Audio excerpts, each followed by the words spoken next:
Hey everybody, this is Jeremiah Craig and I got another jeans and boots video for you today. I have the Rock Roll Denim double barrel straight leg relaxed jeans, and we're gonna try them out with 8 different kinds of cowboy boots featuring 8 different toe shapes so you can see if this jean is gonna be right for you. Let's get into it. I'm just here to connect ya, and then I'll be on my way. Hey everybody, thank you so much for clicking on this video today. I really appreciate your views. If this is your first time here, please subscribe and always like and comment down below. I love seeing your guys' thoughts about the jeans and the boots that I cover here on this channel. I've been wanting to do a video about some Rock Roll Denim jeans for a while now. I've had a lot of requests from you guys, and Pete's Clothing and Hodge Bootery hooked me up with a pair through their sales rep. They don't carry this double barrel relaxed straight leg jean, but they can get them for you if you wanted to. I just wanted to thank them quickly for setting me up with this pair for this video. Before we try out any of the boots with these jeans, we got to break down the details of this jean with the rundown. All right, these are Rock Roll Denim jeans, specifically the double barrel relaxed straight leg fit. It features their Reflex denim, which is 99% cotton and 1% elastane or spandex, depending on what country you're from. The color here is the light wash option, and the fit is described, of course, as a straight leg and relaxed fit. This also features a really thick thread ivory top stitching, and it really pops throughout the jean. It also has a very wide leg opening that's around 18 to 19 inches. It features a zip closure. These jeans are made in China and they come in at around $80 through most retailers. Now let's try on this jean with 8 different kinds of cowboy boots featuring 8 different toe shapes. All right, let's kick things off with a roper boot. This is an Ariat Heritage roper with a roper round toe, a shorter roper heel, and it comes in at 10 inches tall like the average roper always does. So this is a really roomy jean for me. And as you can see, there's a very wide leg opening. So I have a feeling that this jean is going to be really good for the boots like this with lower heels and wider toe shapes. There's lots of room here, a ton of room. So it's a really comfortable, definitely relaxed fit, and could be good for those of you who's got some gams right here, right? So I have a feeling that it won't work as well with some of the taller heels and more round toes. I mean, these jeans are just gonna swallow up some of these boots, I got a feeling, so we'll have to see how this goes. But let's move on over and try it with a U-toe. All right, here we have a U-toe cowboy boot. This is a Hondo 2670, and it's got a 2-inch heel, and it comes up 14 inches tall. And this is what I'm talking about right here. Look at how this jean just swallows up this boot. It's riding over that heel there, and this is a reason why I didn't stack these jeans. So this is a 32, 34. Rock Roll Denim does have longer sizes, but for a relaxed fit like that, if I stack a jean like this, I'm gonna be walking on those jeans all day, and I might already as it is, because look at how low that jean is coming down over that 2-inch heel. So that's something to keep in mind. If you guys usually stack other types of jeans, this one might not need it.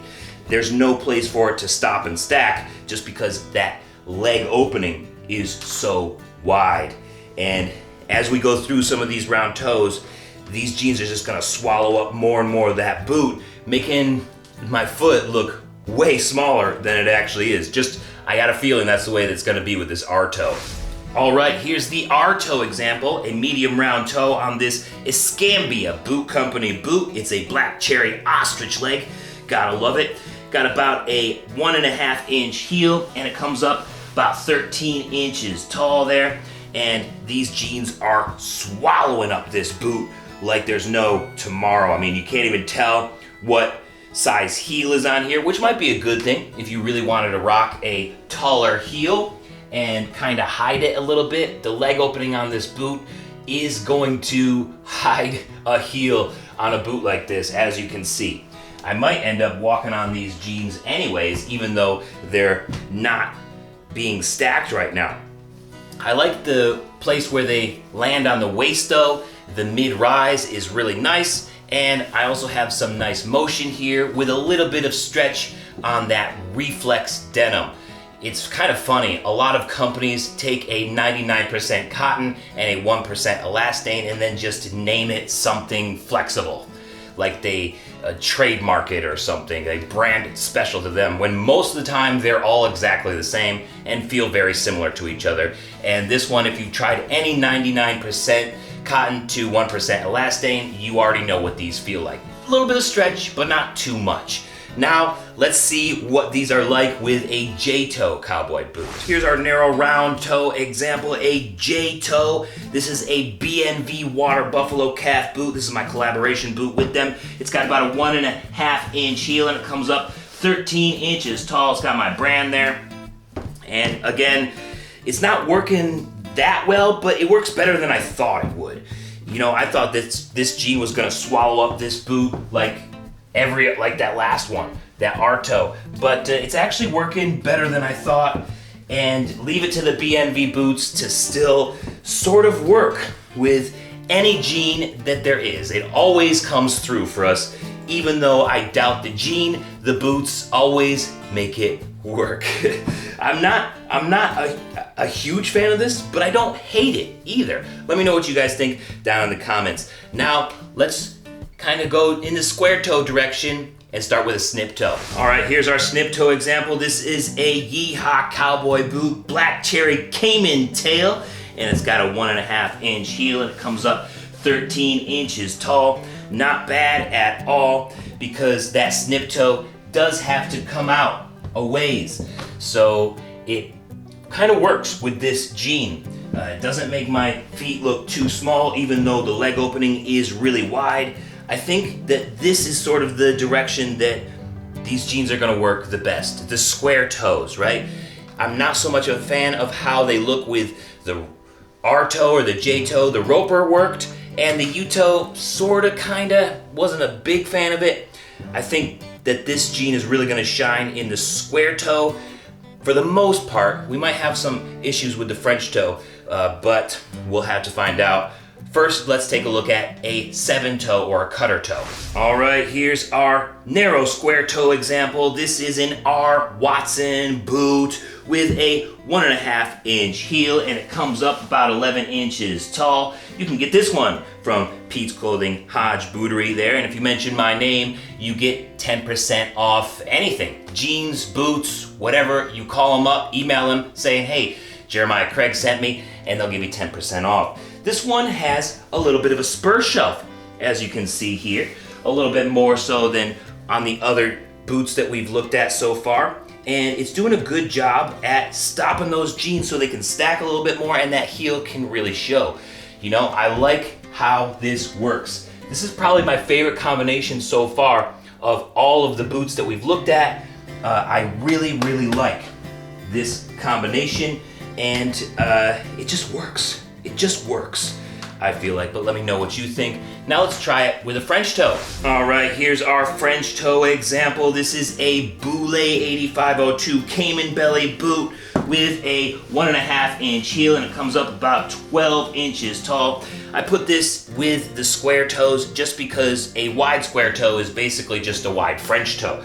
And I wanted to show you guys the difference right next to each other because the wide square toe is next. And here we're having the same problem as we did with some of these round toes. This jean is just swallowing up this boot, and I mean, you can't even see the heel there. I'm gonna end up walking on these jeans and it's kind of just a sloppy look.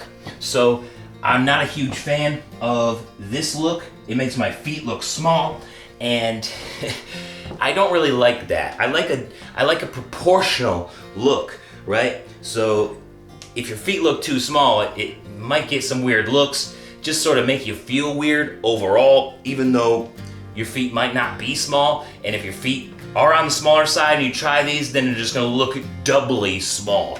So probably not the best option for a boot like this, but with the wide square, that might completely change. All right, here's our wide square toe with a double stitch welt example. This is the I Can Do All boot from Clyde's Boots. It's got about a 1 3/8 inch heel, and it comes up about 12 to 13 inches tall with some nice cross overlay here. And this is what I'm talking about. I think this works fine. It's a casual boot with a casual relaxed jean. It's just here for a good time, and it's really not trying to impress anybody. Just trying to be comfortable. Comfortable wide square toe, comfortable jeans. These two are made for each other. Still, I feel like I liked the look of the cutter toe with those R. Watsons the best, but I want to know your thoughts down in the comments. All right, guys, to wrap things up, I got a couple of final thoughts about these rock and roll denim jeans. I wore them over the weekend and for a garbage cleanup on Earth Day. Then I washed and dried them to see how they shrunk, and here is the side by side. As you can see, there is a little bit of shrinking. They got a little bit shorter, which is fine because they definitely were a little bit long with some of my boots. Going back through the footage after editing this video, I think that the roper looked best with these jeans, but I still do like how they looked with the narrow square and the wide square toe options. It's just a casual jean for some casual boots. The denim is kind of thin and thorns easily poke through it as I was picking up garbage alongside the road. With all of that said, I think this jean is $10 to $20 overpriced at its MSRP value. I mean, it has a similar quality denim as the Levi's 569. I think those jeans fit a little bit better, and those are priced between $60 and $70. Plus, these are in a similar price range as Kimes Ranch jeans, so if you saved up $20 more at most, you could get a jean that's made in the USA with a better quality denim. But I want to know your thoughts about these rock and roll denim jeans down in the comments. Thank you so much for watching today. Love you guys so much, and I'll see you next time. Peace. That rock and roll denim feels more like pop when you wear them. Yes, I guess they're nice, but they're overpriced. That rock and roll denim. Thank you so much for watching today. Why don't you check out those Kimes Ranch jeans up here? Or I got a music video down here I think you might enjoy. Don't forget to subscribe, and I will see you next time. Peace. Have a good one.